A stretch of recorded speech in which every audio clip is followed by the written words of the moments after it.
Good evening, Yankees Nation. I'm Ken, and this is the Ugly Truth.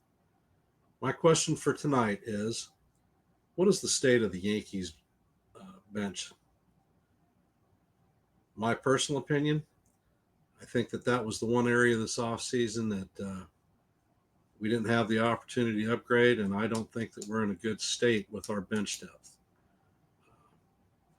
Of course, the roster isn't finalized, but the players that we had playing out of the bench last year were Grisham, LeMahieu, Cabrera, Rice, Trevino, and Peraza. A few others out there that aren't with the team anymore. However, last year, Trent Grisham had a WAR of .5.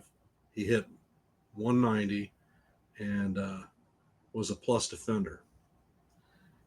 DJ LeMahieu had a negative .5 WAR. His average was 204, and he was at least an average defender. Oswaldo Cabrera had the highest WAR on our bench at .9, and he hit 247 for the season, and he was an average defender. We had Oswaldo Peraza up and down.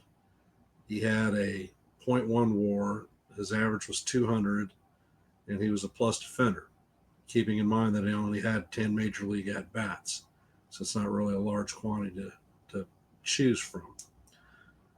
I don't know. My personal expectations is you have two types of bench players. You have bench players that are defensively advanced and lock down late innings for your club. The other type of bench player that you have are people that can produce hits in key situations, which I don't feel that the Yankees have any players in our bench and in our farm system presently that can fill that role. This year's bench catcher is unknown, so we can't even put a quantity on him. However, there are players that are still free agents that I think might be an opportunity for the Yankees to reach out and possibly bring in as bench players. From the catching perspective, we have Yasmani Grandal and James McCann. With regard to the infield, Jose Iglesias and Whit Merrifield. And for the outfield, Mark Canna and Alex Verdugo. Their numbers aren't spectacular, but they're better than what we have on the bench. Grandal had a 1.4 WAR last year. He hit 228 and was a plus defender behind the dish. James McCann had a .5 WAR. He hit 234, was a plus defender, plus he was a great mentor to Adley Rutschman.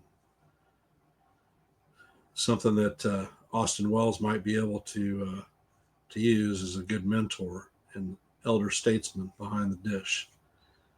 We have Jose Iglesias, a multi-position player in the infield. He had a 2.6 WAR, hit 337, and is a plus defender in all three positions that he fields: third base, second base, and shortstop. Mark Canna is a first baseman and outfielder.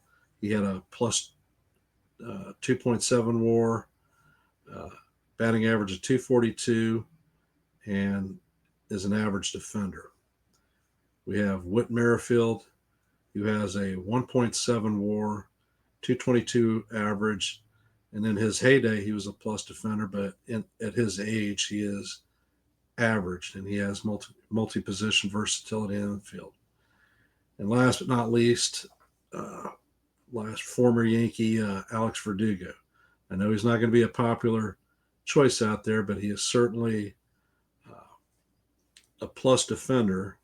He had a WAR of 2.0, and perhaps playing off the bench in New York because he's not under contract may provide him an opportunity to refine the spark in his game. This is a short thread, and just wanted to put it out there. If you like, hit the like button. If you haven't, please subscribe. Share the video out. I appreciate the support from all of y'all. Have a good evening.